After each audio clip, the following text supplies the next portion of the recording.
So what I'm going to do with the time available to me, which I see is about 45 minutes, is tell you about the 7 basic emotional circuits of the human brain, which, as I've just said, turn out to be basically the same as the emotional circuits of all other mammal brains.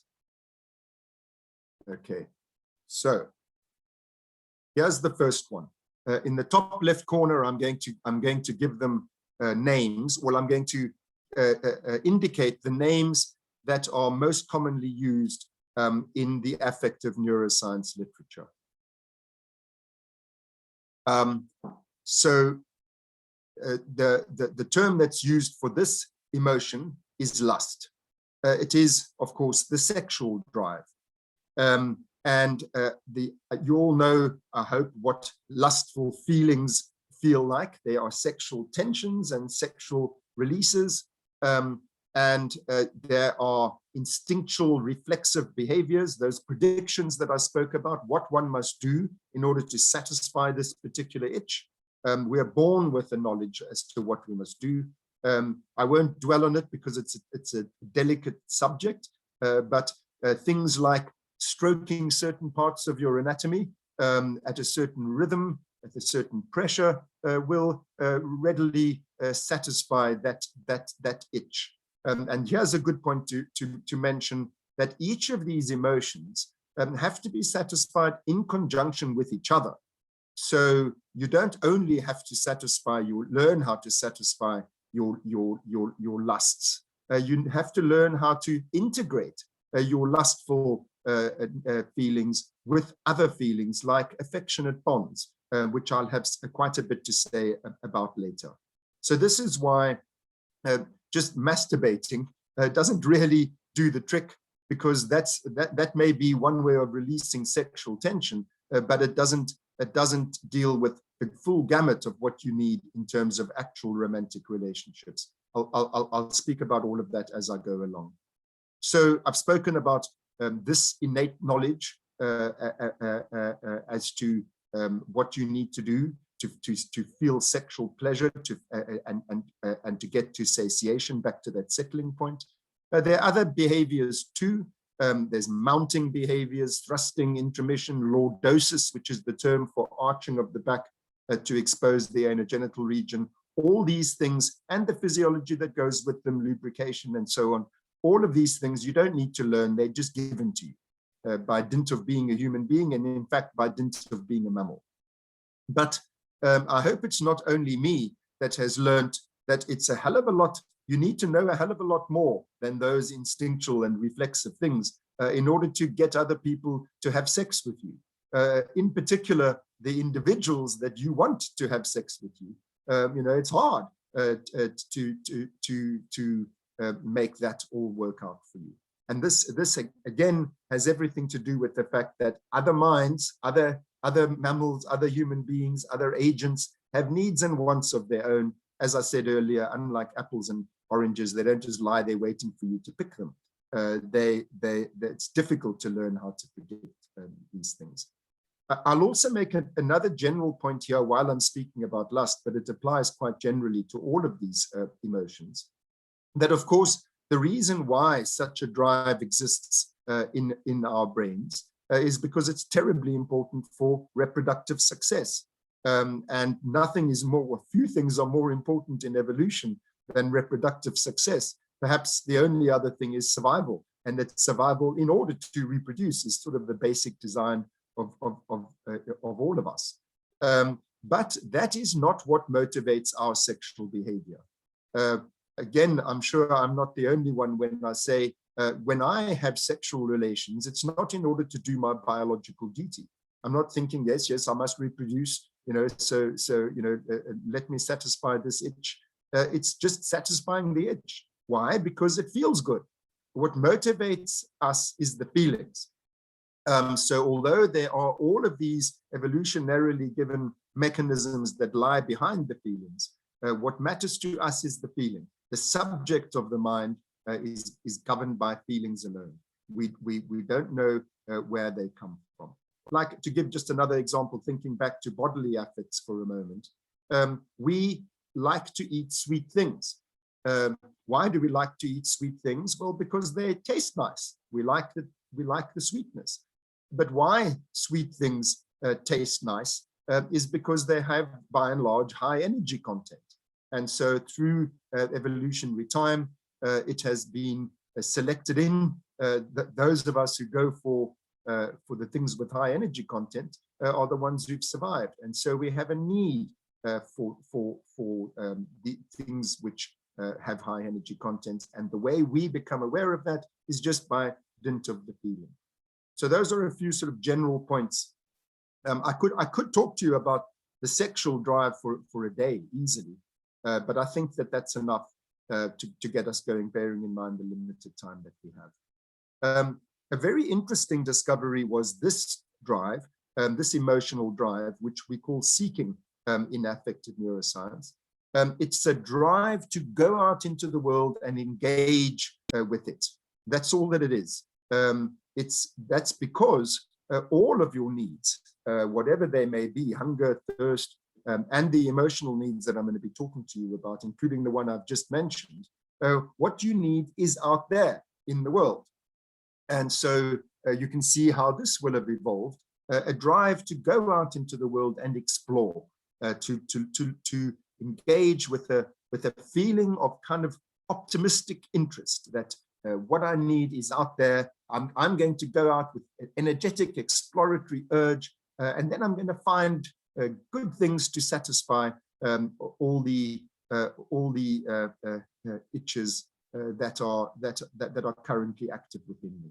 So whether it is hunger or thirst or a wish to find your missing caregiver, or to find sexual objects, all of those needs, sort of monitored in the medial hypothalamus for the most part, all of them trigger this emotional need, the need to engage, to explore with interest the world. The instinctual behavior, the equivalent of those sexual reflexes and behaviors that I mentioned earlier, the instinctual behavior that mediates this emotional drive that meets it, the prediction as to what must I do to satisfy this drive is foraging behaviors. Think of a dog in an open field. You put it down, it twitches its whiskers, wags its tail, and it explores. And while it's exploring, it goes, what's behind that ridge, and what's behind this tree, and what's over that boulder, and what's in this hedge. It's exploring with keen interest this novel, exciting, interesting place called the field that you've just let it loose in. In the process of doing that, it finds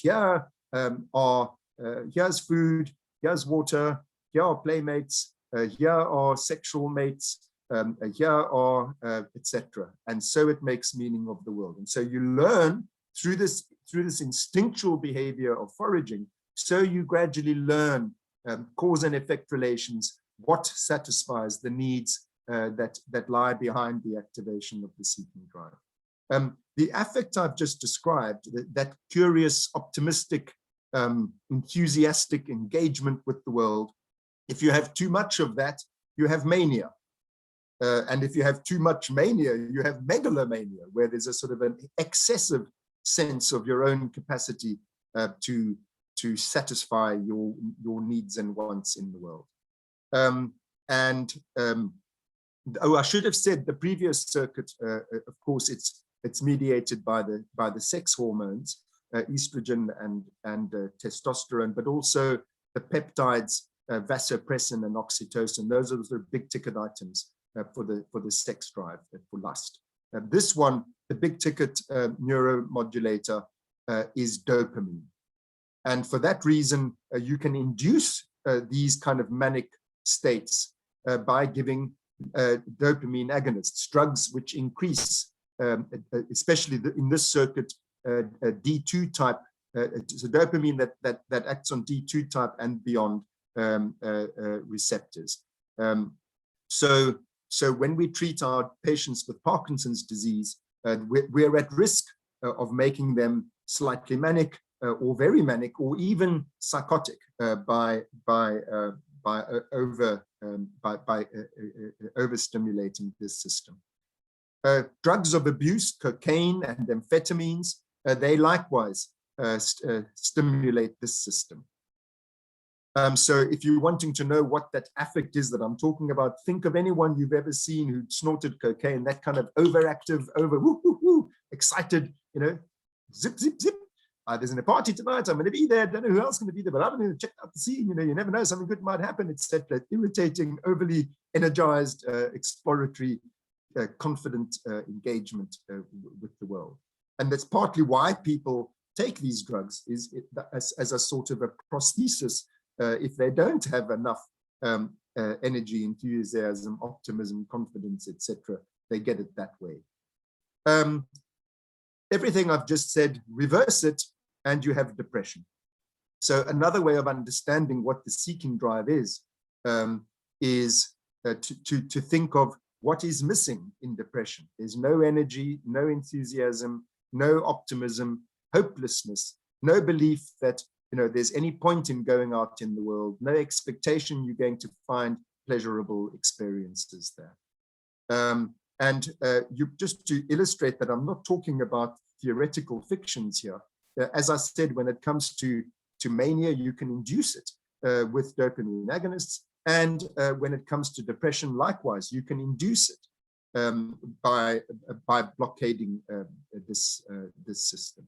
There's a famous studies of deep brain stimulation of the midbrain nuclei that lie at the origin of this circuit, where within 5 seconds you can produce a profound depressive state in a patient with no psychiatric history at all.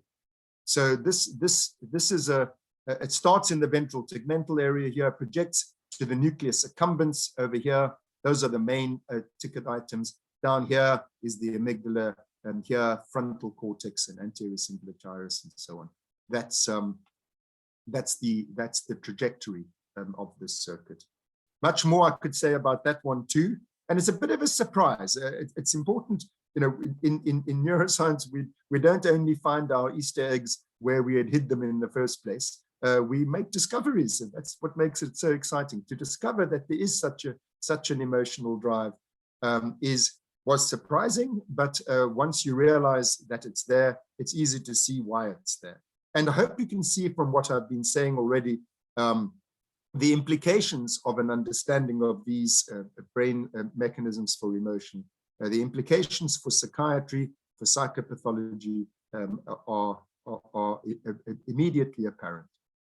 Now we go out into the world we go forth and multiply. We expect everything good is going to happen to us there because we have this seeking drive.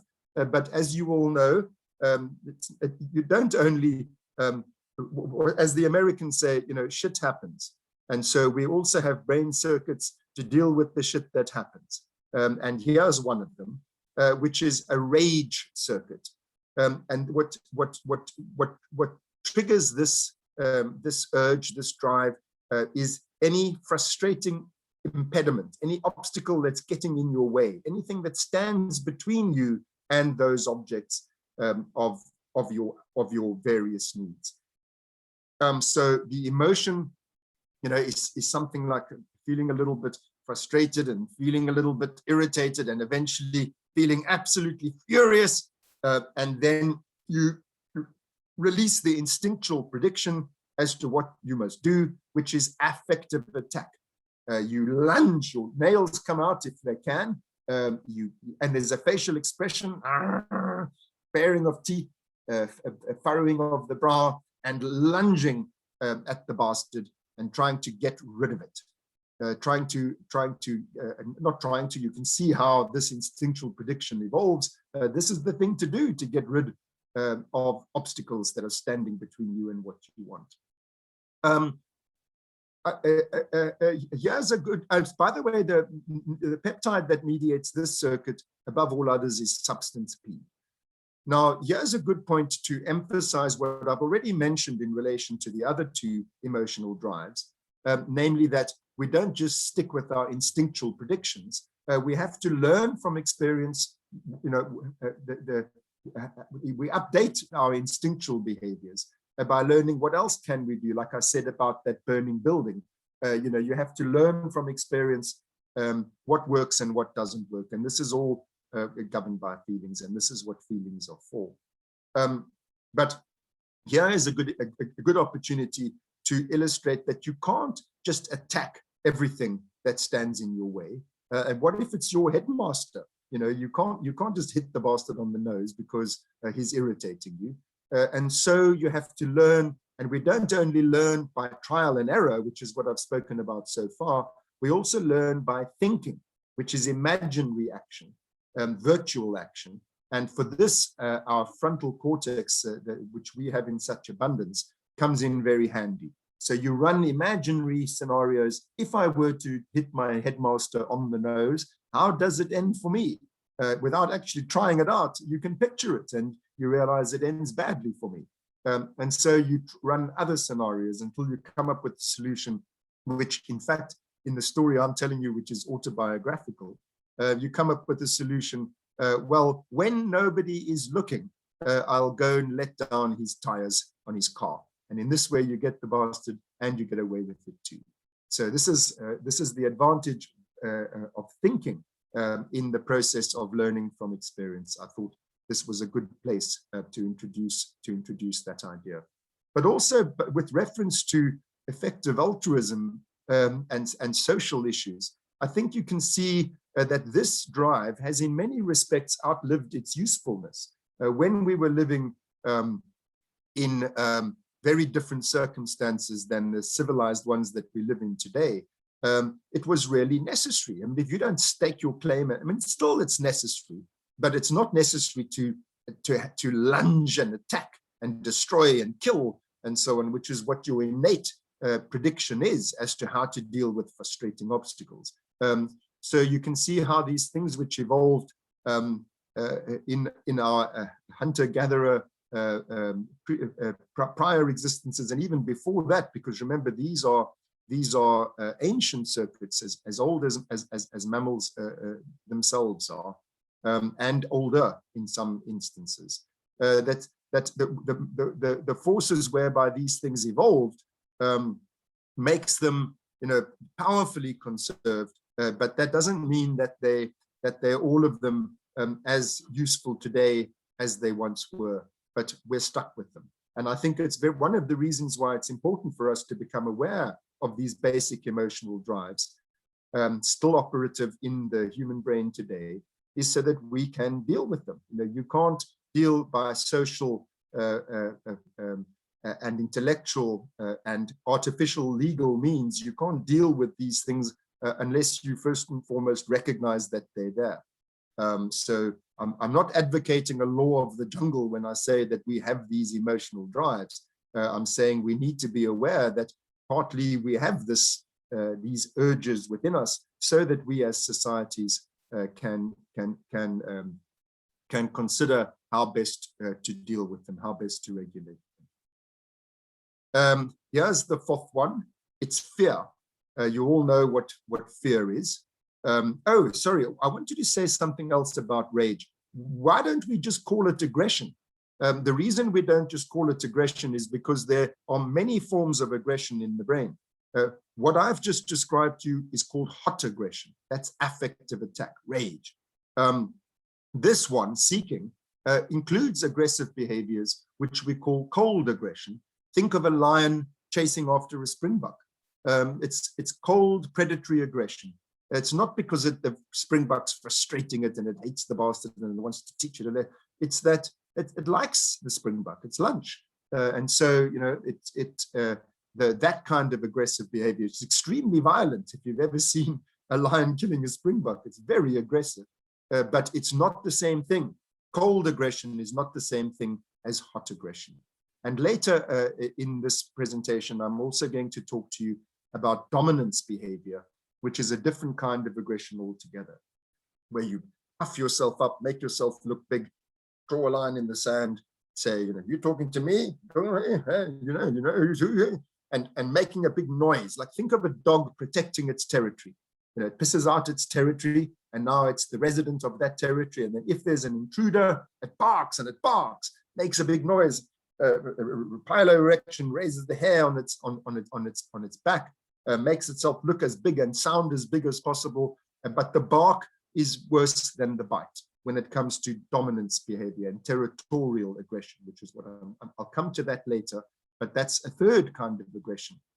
And the bite, they don't go for the jugular when it's territorial or dominance aggression. They nips, sort of symbolic bites, just warning the intruder.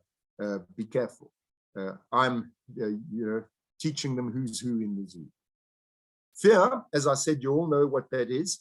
With all of these, remember, there's a homeostatic settling point. So with the rage, if I have no frustrating obstacles in my way, I'm in the zone.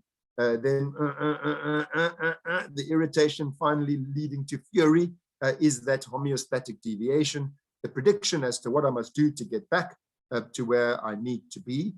The innate prediction I told you about, and then it's learning what else to do. How else do I deal with my aggression? You can't just attack everyone. Likewise with fear, the settling point is I am not in danger to life and limb, but then if you are in danger, you start to feel it. That's the homeostatic deviation that we call fear until it's abject terror. And the innate prediction is that you must freeze or flee. That's the instinctual behavior, the instinctual prediction as to how to satisfy this need, how to get back to your settling point. But again, as I just said about rage, the same applies to fear. It's not enough of a solution. You can't just freeze or run away every time you're scared. If you do that, you have an anxiety disorder. Likewise, when it comes to rage, if you always just attack, you have anger management issues, as they say. So we have to learn how better to regulate, how to regulate these needs in more nuanced, flexible, adaptive ways. And remember all the time that we also have to regulate them in relation to each other. So here I mentioned fear. That might be something that will prevent you from giving free vent to your rage, because if the other guy is bigger than you, fear will mitigate against the aggressive urge. And so you've got to deal with these conflicts. You've got to mediate between the competing needs, the need on the one hand to get rid of the frustrating obstacle, the need on the other hand to stay safe. And the feelings tell you whether you're succeeding or not. I actually can't tell you, nothing's more important in everything that I'm saying to you in this talk than that. That feelings tell you how well or badly you're doing. And so people who have difficulties, who have anxiety disorders or so-called anger management problems and so on, this means that they have not learned how to meet that need, or at least in certain situations, or in many situations, they can't cope with that need. They don't know what to do. They haven't acquired the predictions, to put it very technically. It just means you haven't learned from experience how to meet your emotional needs. And so you suffer from those emotions. That's a very important point, which I should actually have made clearer right at the beginning. So when it comes to fear, as I've told you, freezing and fleeing is one thing you can do, but then it's a matter of learning, who do I need to fear to that extent? Who do I not need to? What sort of situations are really dangerous? What are less dangerous? Where should I push through this feeling, and so on? It's not only a matter of learning what else to do other than freeze or flee. It's also learning what should I fear? Some things are innate, like, for example, with rodents. A newborn rodent, the day it's born, you put one cat hair in its cage, it freezes. It's never met a cat for very good reasons. Rodents know instinctually, that reflexively, that the smell of a cat is bad news. So even when they've had no experience of real cats and their general attitude to mice, nevertheless, that's their response. A field mouse, a shadow going overhead, it freezes. So there are things, there are innate triggers like that, like with us, fear of heights, fear of dark, fear of confined spaces, fear of slithering things and creepy crawly things and so on. But there are other, then we have to learn what else to fear, like electrical live wires. There's no evolutionary preparedness for what happens if you touch a live wire. You do it once, then you learn, oh, this is pretty much like a snake, okay? And you add it to the objects that you fear. Interestingly, fear conditioning it operates by single exposure learning. You only need once to have the noxious experience of an electric shock. You don't need to try it again and again and again. And I hope you can see why. So this is an important part also of our understanding of the psychology of fear, is that fear memories are very easily acquired and very hard to get rid of once they are encoded. Now, I said earlier that there are many types of aggression in the brain. There also are more than one type of anxiety, which is why we call this fear rather than anxiety.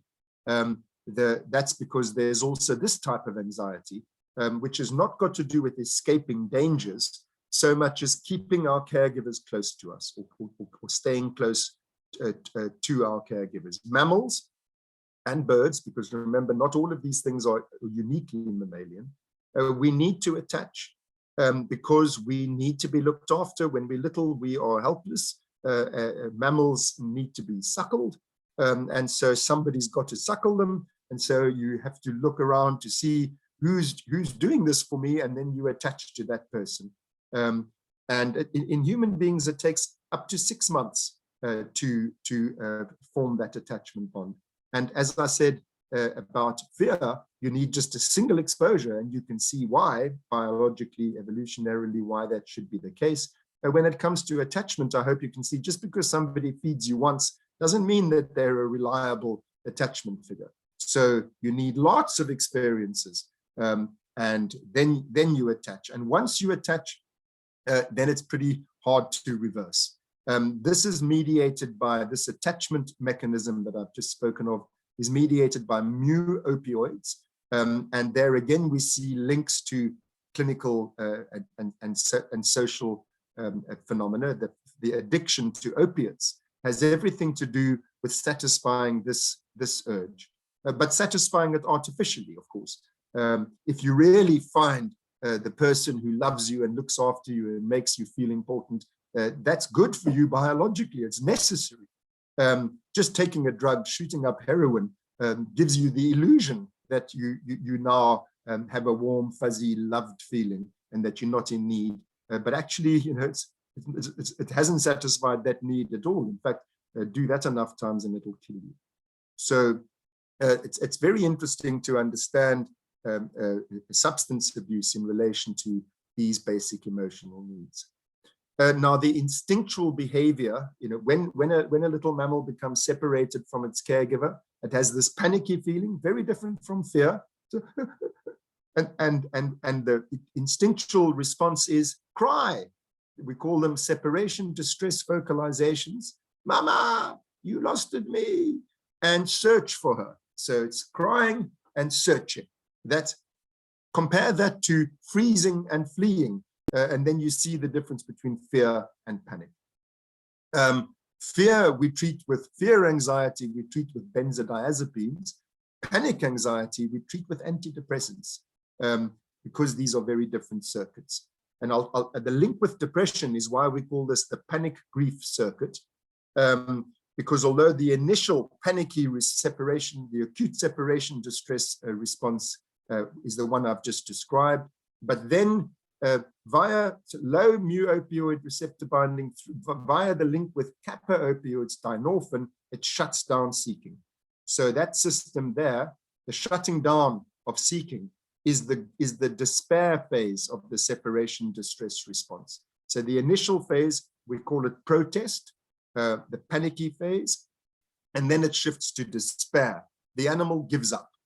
And you might ask, why on earth does this happen? It's such a horrible thing to shut down seeking, that feeling of hopelessness, everything that I said to you earlier when I was describing the opposite of mania. And the evolutionary story, which is just a story, is that Initially, it's the risks, benefits, the ratio between them are in favor of the risks. When you cry out and you look for your caregiver, but if you don't establish reunion within a reasonable period of time, then the risks start to be too great. You are announcing to predators, I'm a little mammal, there's nobody looking after me, and you're also wandering away from home base. And so if the caregiver comes back, you're not going to be there. And you're also using up your metabolic resources, which you now need more than ever.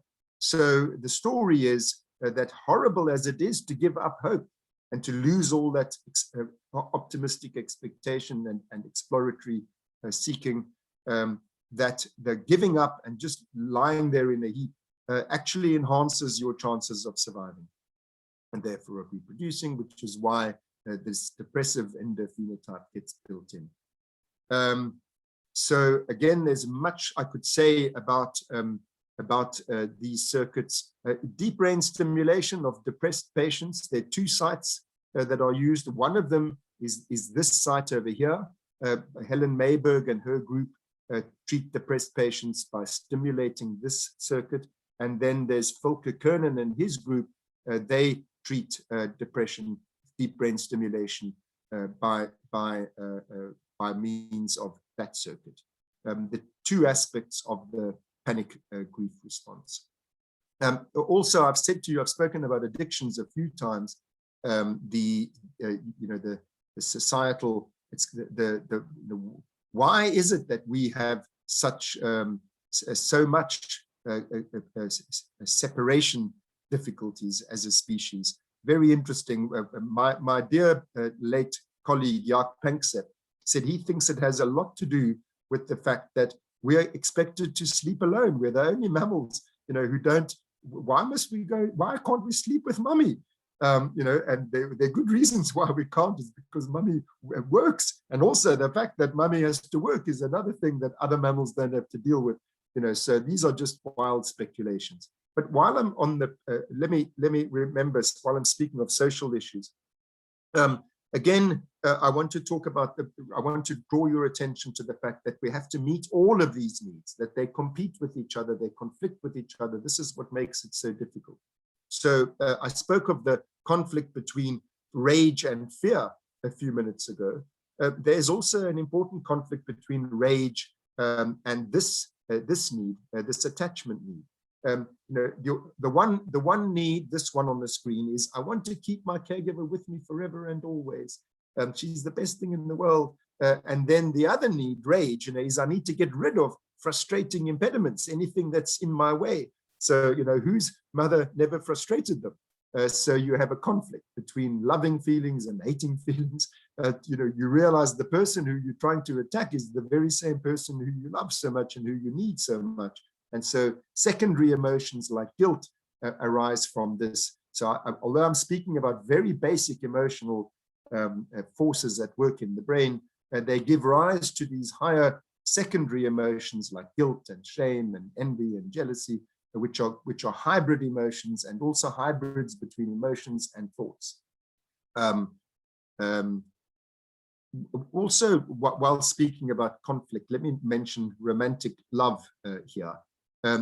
Romantic love, as I said earlier, sexuality is only part of romance. You have to bring your lustful feelings into conjunction with these feelings, these mommy feelings. And it's kind of awkward bringing these two things together. And many people have difficulty. They can have sexual relationships, but they're not, there's no affectionate actual connection in that relationship. And they can have good affectionate relationships, but they can't have sexual relations with those people. So bringing these two things together, it can be a bit of a task. But then the affectionate bond in the romantic relationship, it conflicts with seeking. The one I talked to you about earlier. So, it's like, oh, I love her, I want to keep her with me forever and always, but I also want to see who else is available. This is, we all know this happens. And so there again, the difficulty of not to mention when your partner irritates you, which is where the rage comes in. So learning how to reconcile all these things with each other is the great task of mental development, and romantic relationships are a good example of it. Speaking of social issues, though, let's also remember this is these are value systems. That's what they are. Everybody knows it's bad to separate babies from their mothers. There's a value in that which is really just built into us. It's bad to be scary and to threaten, because we all know what fear feels like.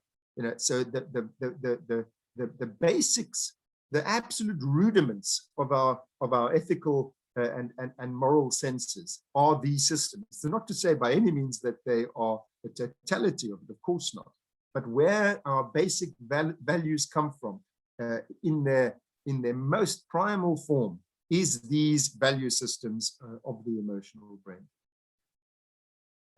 That's just to show you that the circuit is the same in the human and the guinea pig. Attachment, we don't call that last one an attachment drive. That's because there are two attachment drives. This is the second one. It's called care, which is a drive to nurture. And remember this homeostatic thing I talked about. You can suffer from care, from this feeling. With a postpartum depression is a good. This circuit is mediated by estrogen, prolactin, progesterone, oxytocin, all of these neuromodulators which go through the roof during pregnancy and childbirth, mediate this caring, nurturant bond. And we have built into us, we know when babies are crying, we don't prod them with our fingers or pick them up by their feet to see if that helps. We know we must hold them, pick them up, rock them, say soothing sounds to them. Tula, tula, tula, wena. It's built into us, this kind of motherese and so on. But any parent knows it's not enough to have these instinctual responses. It doesn't always work. And so again, then you suffer from, oh my God, the baby's crying. What's to be done? It's a horrible feeling. And it's a wonderful feeling to make things better for the little vulnerable one. And so we have to learn what works, what doesn't work. All of this emotional development has everything to do with learning how to meet these needs. And again, speaking of social issues, you see, this is a pro-social drive. This, as much as rage is built into our brains, so too is care. We need to look after, and we suffer. Actually, there's another link to social issues. When somebody comes to your window of your car and taps on it, and they've got a crutch or they're missing a limb, it's painful. We don't like it, and that's what I mean by suffering from care. And then how you link these various needs with each other. Some people respond aggressively because of the conflict between the different emotions that I'm talking about.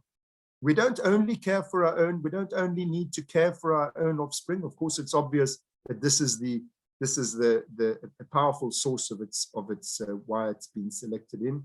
But there's a caring impulse. I mean, here you see even across species, a caring disposition is part of our nature. And to live a fulfilling life, you need to fulfill all of these needs. And if you don't, you're in trouble emotionally. And societies can be in trouble emotionally if they don't build into the way in which, for example, giving maternity and paternity leave and so on. The basic values, as I said, that underlie these kinds of social constructions are not hard to find. Now, I told you I'm going to spend uneven amounts of time on the different emotions. I want to spend the most time, the last 8 minutes left to me, talking about this one. It is a great surprise. People find it very surprising to learn that we need to play.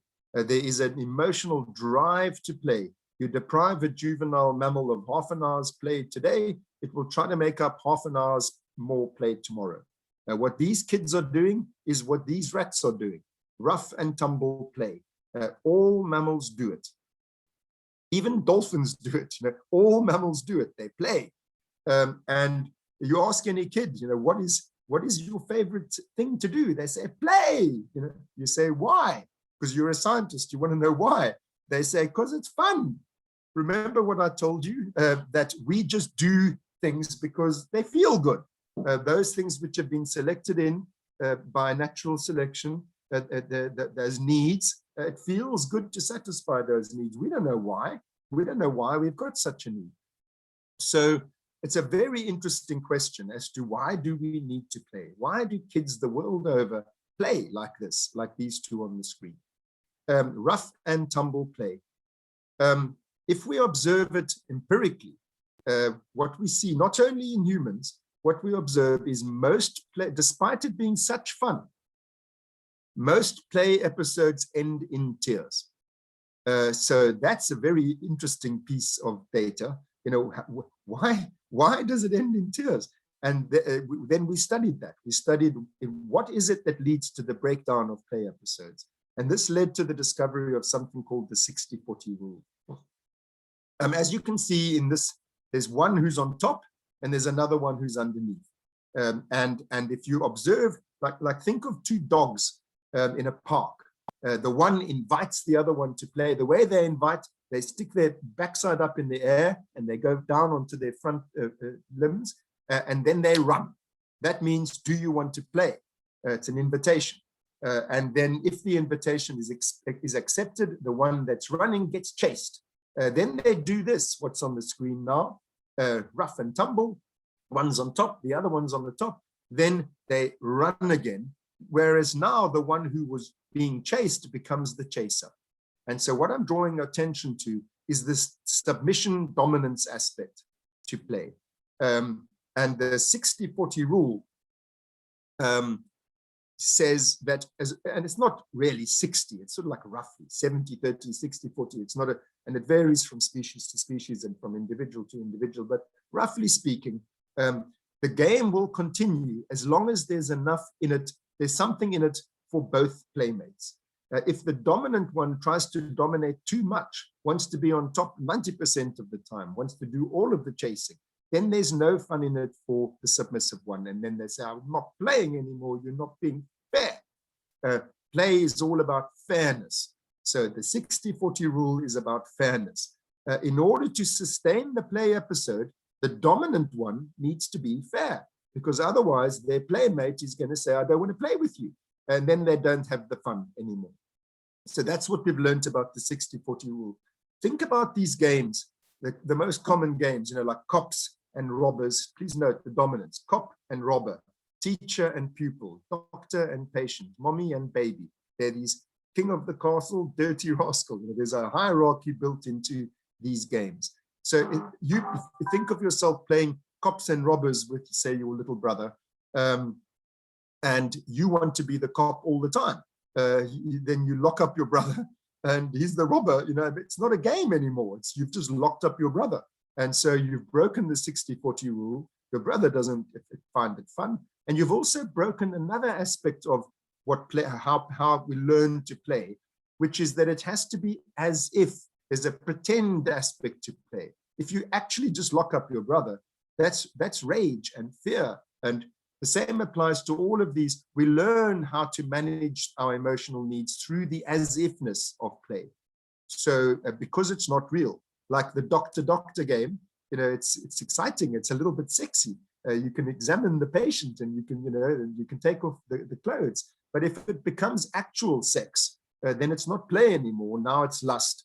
And the as-ifness is the quality is lost. So this as-ifness of play is terribly important for learning in the safety of play within the boundaries. And remember, it's all about boundaries, the 60-40 rule and the boundaries between play and reality.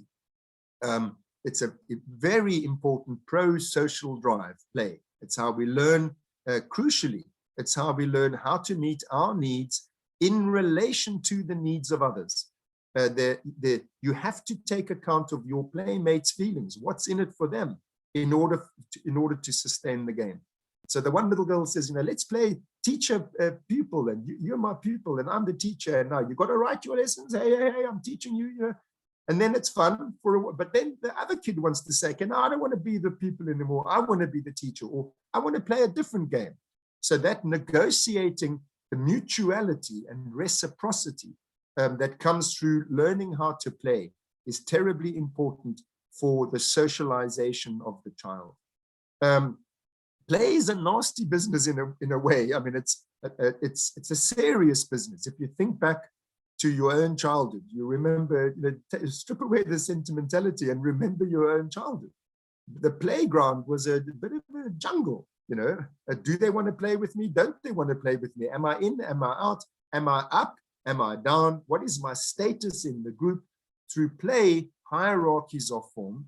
The pecking order is established. It's a very competitive business. Who's going to dominate? Whose needs are going to be met? Whose needs are not going to be met? Mediating these ugly dominance behaviors play is our sort of like inherited tool for managing the fact that everybody has needs, and that, you know, in a viable hierarchy, the 60-40 rule dictates this. In a viable hierarchy, there's something in it for everyone. If you have a bully, you know, like certain American presidents, for example, might be bullies. Let's not name any names. And then they get all the toys, you know, but nobody likes them. Nobody wants to play with them, and they don't have any fun. They don't know how to relate. They don't have relationships, friendships, earned, you know, earning your place by playing by the rules. There's an enormous reward, sense of achievement and pleasure, joie de vivre, the fun of life, that play mediates all of this. And it's not only little kids, you know, although as the children grow older, the games become more frankly competitive. I mean, if you don't know how to have fun, if you don't know how to play, you really are in trouble. It's horrible. It's a joyless life, a friendless life, and a lone life. And many successful people, I mentioned a politician a moment ago, the same applies to business people, so-called successful. You know, if you can succeed by breaking the 60-40 rule. By breaking rules, you can succeed. By lying, cheating, and stealing, but that's not play. It's not good play. That kind of success is empty. It's joyless. There's no real sense of achievement and so on. And most importantly, for our social formations, viable social formations are mediated, I say again, by play, by playing by the rules. They are always hierarchical. I'm sorry to say, if you look at the whole of human history, you see the story of claiming territories and then establishing a hierarchy over that territory, where the one who's highest in the pecking order gets first dibs at the resources of the territory. But if you don't share, if there's no turn taking, if there's no sense of what's in it for the rest of the group, then that group is not viable. It's an unstable society, a social hierarchy, and it ends badly. For social species like us, what's bad for the group is bad for the members of the group. We live in groups. We need to live in groups. And so I hope you can see why I spent so much time talking about play. I think that we have a great deal to learn. Those who are concerned with the social good must learn about all of these basic value systems of the human brain, recognizing that there's some pretty nasty ones there, but there are also some altruistic ones there built into our brains. We're not just selfish, greedy. We also have nurturant, attaching, and playful needs. As I've said more than once now, I think that all of these, knowing about all of these emotions is important for understanding what we have to deal with, what we have at our disposal in society, in trying to manage for the greater good. But I think that play, above all others, bearing in mind that it's through play that we learn how to regulate all 6 of the other emotions. All of them are played. There's as if trying them out in the safety of play. It has a great deal to do with successful learning, successful emotion regulation, and forming successful groupages. So that's what I wanted to say to you about the emotional brain. I'm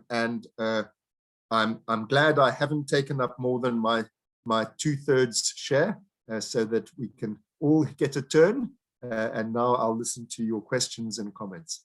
Thanks very much. Okay, thank you very much for that talk, Professor Solms. That was great. Do we have any questions from members of the audience? Okay, Jo M, please you may speak. Thank you so much. And Professor Solms, thank you so much for an excellent talk. I find it so fascinating how all of these aspects enlighten me to think about, this might be a little bit controversial, but BDSM practices, and how people often scrutinize BDSM as being this unholy, aggressive, unsafe kind of exploration of emotions. But I just think that if we talk about emotional regulation, fostering community, safe play, the dominant submission, satisfying our drive to nurture, sexual urges, gratification, being a respected neuroscientist, do you think that there is a valid place for scientific research in this regard? Or do you think that that is something that would be classified as pseudoscience or invalid because it's so controversial? Well, I think that you're making several points, and they culminate in a question. But many of the points that you made sort of raise questions of their own. Your question is this a valid topic for research? I mean, what is not a valid topic for research? As long as the research is ethical, as long as we balance our scientific interest, with the costs especially to the research participants and so on, and the risks to them, then there's nothing that shouldn't be researched. And I think that a phenomenon as extraordinary as BDSM, I mean, I assume everyone in the audience knows what Jo M is talking about, as people who choose to take part in sexual practices where there's pain involved, sometimes rather extreme pain, and also humiliation, degradation. This submission dominance issue is very important in BDSM practices. But the crucial thing there is that the participants choose. They want to take part in these activities. And I think that that's extraordinary. I mean, isn't that a very important research? And it's not the occasional Jack and Jill who do this. It's rather widespread and has been for a long time. Think of the Marquis de Sade, for example. This is a thing, and it's of great scientific interest to understand why this happens. Now, Jo M, you apparently are not aware there are people researching it. In fact, I just marked a doctoral thesis for a British university. In fact, it was this year. I was an examiner of a doctoral student studying exactly that, BDSM. And there were very interesting things that came out of the study. The people, it wasn't a neuroscientific study. I think we have a lot to learn neuroscientifically. I mean, for example, the link between pain and attachment. They're very strong connections. In fact, the separation distress circuitry that I spoke about during my presentation is literally an evolutionary extension of the systems that regulate pain. So this is why they're new opioid mediated. The mental pain of separation is a kind of a social extension of physical pain, of tissue damage. And the finding of pain to be sexually exciting is one thing. This is a general arousal is the way it's understood, as sort of a blurring from one type of arousal to another. But also pain is soothing for many people. Pain brings about the release of these endorphins, which are not only soothing of pain, but also soothing of loneliness, of feelings of aloneness. And this is in the thesis that I marked. This was a big feature of the people who participate in BDSM practices. It seems to have a lot to do, odd as it may sound, because it doesn't sound like much of a relationship. And often there is no relationship. You know, it's a kind of weird submission to the dominatrix and so on. But interestingly, the sexual part of it is also, there's no genital sexuality. They don't actually do much with they don't copulate with each other. They're not that interested in the genital aspect. It's all of these things. I mean, as you can see, I can babble on for hours. Yes, it's a very interesting topic. Yes, it should be researched. No, it hasn't been researched much from a neuroscientific point of view, but there are all sorts of points of entry whereby such research might be done. I hope that begins to answer your very interesting question. Thank you. That was an excellent response, and I will definitely be doing a lot of research of my own and also research into research. So thank you. Okay, good. Thank you. Thank you, Joe. Noah, you can ask your question. Hi, Prof. Solms. You briefly mentioned secondary emotions, and I just was wondering if there were any neuroscience to show, like, if those secondary emotions also have neurocircuits that are present across all mammals, or if those are things that are maybe more unique to humans. Well, first of all, there is no, the meaning of the term secondary, at least the meaning, the common usage of the term secondary is precisely that there is not any, they're not predispositions. They're not innately given by virtue of your having a mammal brain. They're emergent properties, as it were. But some of them are almost bound to emerge. Like I said in my presentation, I spoke of the conflict between attachment needs, you know, what so-called panic grief drive on the one hand, and rage on the other. This is so ubiquitous. I mean, as I said, which little kid, you know, isn't frustrated by their caregivers who are also their attachment figures? And so this ambivalence and the management of it, it is secondary. It's an outcome of the conflict between two emotional drives, but it is almost inevitably going to occur. So, you know, secondary also doesn't mean, it just means not innate. It doesn't mean not inevitable, and nor does it mean not important, because guilt, the management of our anger, our rage, our destructive urges, in the service of maintaining attachments, is a very important part of, you know, how we get on with each other, how we can get by. So secondary is not to say unimportant. And there are, you know, there are lots of neuroscientific studies of secondary emotions. In fact, I supervised, I think it was a doctorate, it might have been a master's study here at UCT. Malika Null was my student, and she studied guilt.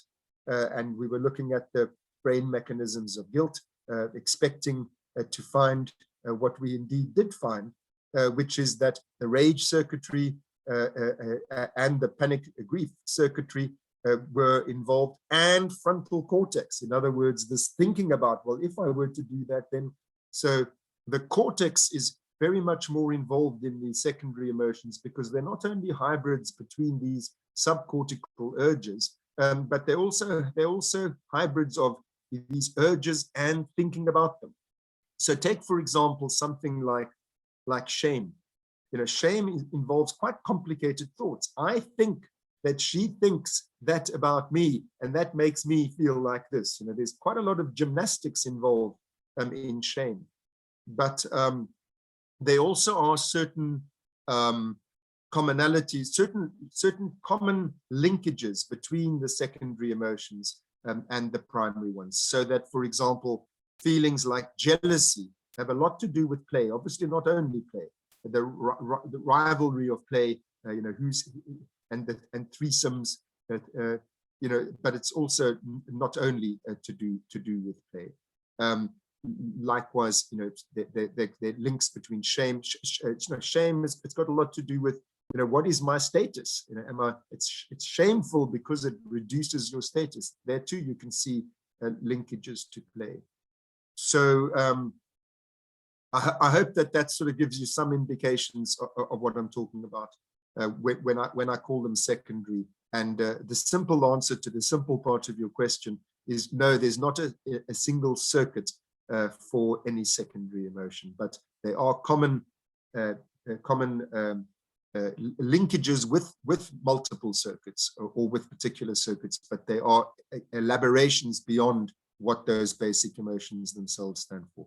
Gosh, look at this time of day, I'm sitting in my study, this time of day, the sun just pours straight onto my face. So forgive me if I look as if I have a halo. I certainly don't. Thanks, Prof. Okay. So just to so it seems like secondary emotions require like a lot more of like a self-reflective component to them, which derives from like higher cortical functions. So would that would that exclude some mammals then, or do you think like other mammals are still capable of feeling shame and guilt and those sort of emotions? Precisely because they're not primary emotions, and therefore, because the circuitry that I showed you for the basic emotions in the human brain, that circuitry is almost identical in all mammals. So the same nuclei are connected up via the same pathways, the same neuromodulators are at work, and you stimulate those circuits, you see exactly the behavior that you would expect given human self-reports of what the stimulation of these different circuits feels like. But because there's no circuitry, it's very hard to do translational research when there isn't a thing, one chemical or one pathway. It becomes much harder. And also because secondary emotions are affective cognitive hybrids, it also becomes harder to know. So we can say, I predict that if I stimulate the ventral tegmental area in any mammal, you're going to see seeking behavior, and you do. And so, it's not so problematical to say that behavior is the same as, it's the equivalent of, what we see, this foraging that we see there. It's the same as this exploratory thing that we see in this species. It's this cruising behavior, that we see in human beings, etc. But when it comes to secondary emotions, it's very hard to know whether, what you're seeing. And so it becomes rather speculative. I mean, I certainly, I'm just using a silly anecdotal example. I have a dog, or had a dog, sadly, no longer with us, that I'm sure that he felt shame. There were occasions where I was, no doubt that the little sod felt shame for what he had done, and remorse and regret and even guilt, all these things. But how do you know? It's really very hard to know. So I very much doubt that only humans have secondary emotions. Other primates, my God, there's lots of evidence from the kinds of things that they get up to, that's strongly suggestive of secondary emotions. And even, as I say, in dogs and other mammals. But I do agree with the point that secondary emotions entail much more thought processes than the primary ones do. And therefore, there's more involvement of forebrain structure, of cortex in particular, in secondary emotions. Thanks, Noah. Thank you very much. Thank you, Noah. Daniel, you can ask your question. I think one or two questions. Great, thank you. Hi, Professor Solms. Thank you for a very interesting talk. So what I wanted to ask, and I hope I can phrase it in a way which makes sense. I've been thinking about how best to phrase it, but I always find it very interesting coming to talks like this and seeing how differently someone in neuroscience or psychology or psychoanalytics speaks about human motivations compared with the kind of ordinary discussions we have, in our day-to-day life. So there's obviously someone who studies the human mind will have very different perspectives on how we come to make certain decisions and the way we feel about others and all those things compared to an ordinary person who hasn't necessarily been afforded the opportunity to study it. And so what I wanted to ask is, what would you say is the kind of single, maybe biggest misconception amongst the, that we tend to hold about kind of human motivation, and how do you think the world might become a better place were that better understood, or how could we become more altruistic or more caring for others? What quality about motivation and behavior, if better understood, would lead the world to be a more caring place, if that makes sense? Thank you. First of all, so I don't know. Well, first of all, looking at your slide or whatever you call that that image that you have. I don't know what the technical term is for this image that we have instead of having our cameras on. Yours makes me think you probably know how to have fun, and that's a good thing. Now, what you said about my discipline, I want to. I'm very glad to have. I think maybe you were saying, something good about my field, and I'm very glad to think and hear good things about my field. But I want to remind you that just a few decades ago, my field, by which I mean neuroscience and psychology, were dominated by behaviorism. And behaviorism was a doctrine which really had no truck with emotions. The behaviorists said that emotions were fictional entities. They don't really exist. So we have to remember that we make progress in science, and today's understanding is a hell of a lot better than it was a few decades ago.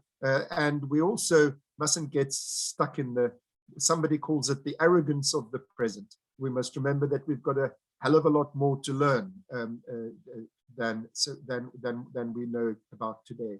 But to come to the nub of your question, I would say that the single most important thing that we've learned about the emotional brain that's of relevance to the issues that you mentioned is the fact that there's a multiplicity of them.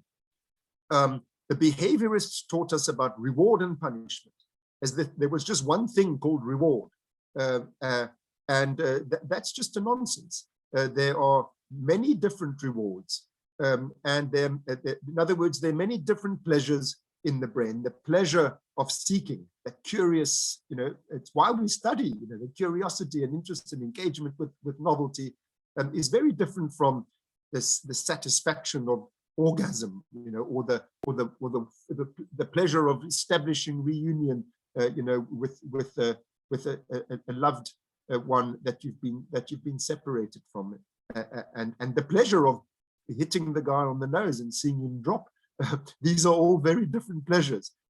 So I think I'm making the point, first of all, just against the backdrop of the behaviorist idea that there's a thing called reward, and recognizing that there are a variety of rewards, that they have different qualities, but linking to the social aspect, that something that I mentioned once or twice during my talk, that you have not achieved a good emotional maturation if you haven't learned how to meet all of these needs and how to meet them all in relation to each other, because it's a very difficult task. So if you functioning in a environment in which you are you are persuaded of the erroneous view that all that matters is money, that the whole economy, the whole of business is based on this idea that as long as you're making a good fat profit, then you're successful. It's just not true. You see, it depends on, well, what about the other emotional needs? And I'm speaking of the needs of yourself, and the needs of your employees, and the needs of your customers, and the needs, your responsibility to society at large. And my impression is that this is beginning to, I don't think that we can take responsibility for it or credit for it, us in affective neuroscience. I don't think that it's due to us, but it does seem as if there's the beginnings of a change in understanding that what is this thing, this triple bottom line, or whatever it is that they call it. There's the beginnings of an understanding. I had a very interesting, I was asked to talk to I was invited by a private bank of all things. I won't mention the name, but it was one of the big Swiss private banks. They asked me to talk to their clients about brain mechanisms of emotion. I thought, what? Why do they want me to talk about brain mechanisms of emotion to their private banking clients, like super duper rich ones? And it turned out that there's an emerging problem that the children of these super rich types don't have the same values as their parents. And so succession planning and so on has become rather a complicated business because the next generation seems to have more of an understanding of the sort of thing that I've been saying to you, that we have needs, we have some of which are pro-social and not selfish at all. So viable organizations, and by which I mean not only businesses, but also social organizations of all kinds, would do well to take account of this. So the answer to your question, which is what is the biggest mistake? I think the biggest mistake is to think, that there's this thing called reward. We have to recognize there are many different rewards. We need to satisfy all of these emotions, and some of these emotions have to do with needing to look after others and needing to take account of the needs of others. Needing to look after others is nurture and care. We need to do it, and if we don't do it, there's a price to be paid for it.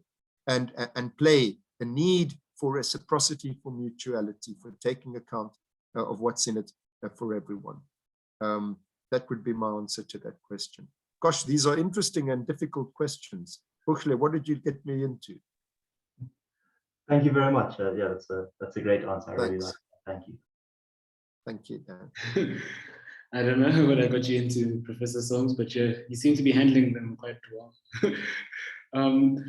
If no one else has a question, I actually have a brief question before I let everyone off. I was kind of thinking about effective altruism and trying to do good and like reduce suffering in the world.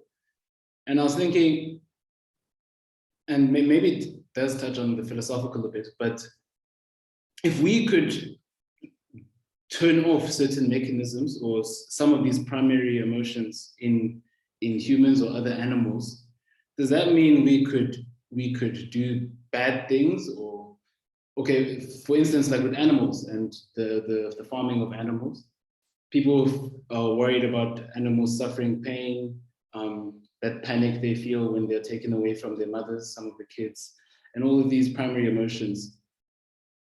If we were to switch off some of these primary emotions, would we be able to justifiably continue to treat them as we have in the past? Well, gosh, that's an interesting inversion of how I imagined you were, what I imagined you were going to say. Look, if there's anything we need to switch off, it's industrial farming of animals, rather than switching off the feelings of the animals concerned. It is really, there's nothing in science that you can say with absolute certainty, but my God, the evidence for the view that these mammals that register that feature so prominently on Western menus cows and sheep and pigs and so on. The evidence that they feel all of the 7 emotions I taught you about today is absolutely overwhelming.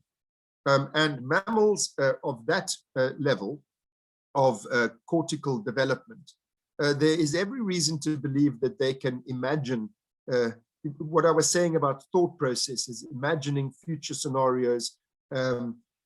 Cortex specializes in this. So it's not only that they feel here and now, not only the physical pain, but the fear, the separation distress, and so on. And in addition to that, that they can foresee, what is likely to happen next, given what I'm seeing around me. I think the evidence for that is overwhelming.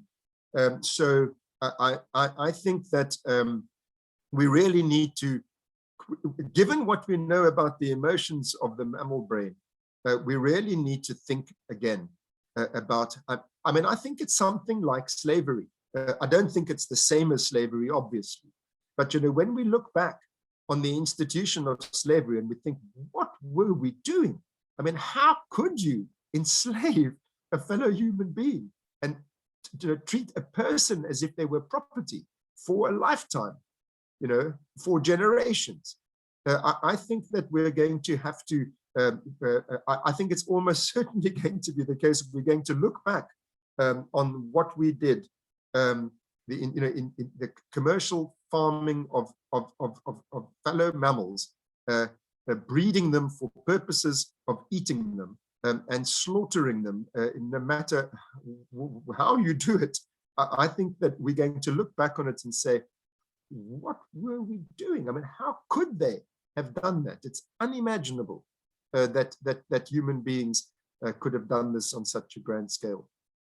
So it's not a matter of switching off the emotions, but I will nevertheless say a footnote, add a footnote about that, which is that you must remember that there's an overlap between these different, there's different types of anxiety and so on, as I was saying. So, even if you could switch off the one, what about the other? But then also you must remember what I've said a few times, that we're born with these innate affective dispositions, but then, from the get-go, we're learning from experience.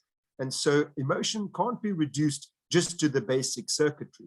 This is, in a way, a mistake that we make in psychopharmacology. If you think, somebody's depressed because of a whole story of their lives, and then, you give them something which alters the chemicals which sustain the affect itself, you're not really treating the whole picture. So I think the same applies to emotion in general. We mustn't think of it only in terms of these innate, simple circuits. Once they do their work, they percolate their effects throughout the forebrain, and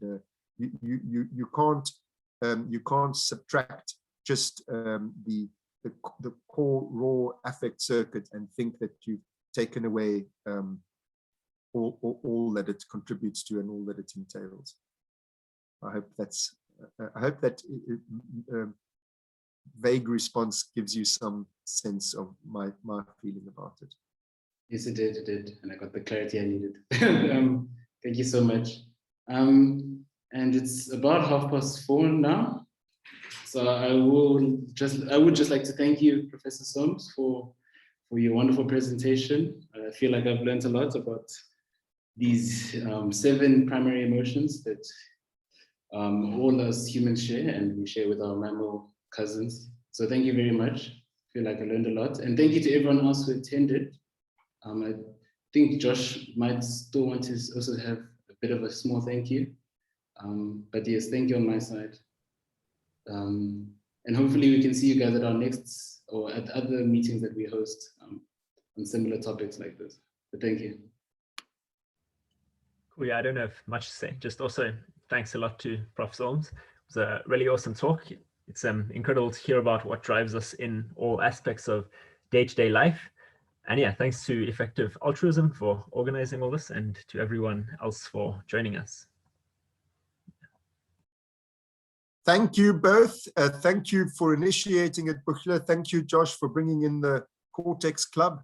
It really, it's so much more interesting talking to people who are not your colleagues, because they ask questions that when you talk to your colleagues or people studying your own field, you kind of get to know, yeah, these are the questions. I got that one last year and the year before that and the year before that. But today I got several questions which I've never heard before, starting right from the first one. It was very interesting for me. Thank you so much for inviting me and for contributing, all of you, to this discussion. Thank you. Good luck with your good work and good organization, Buchler. But given what he's studying, actuarial science, he's going to end up being very rich. So let's hope he uses his wealth to do good. Ending with a joke. Don't forget the importance of play. Bye-bye. Bye. Thanks, everyone. Bye. Bye, everyone.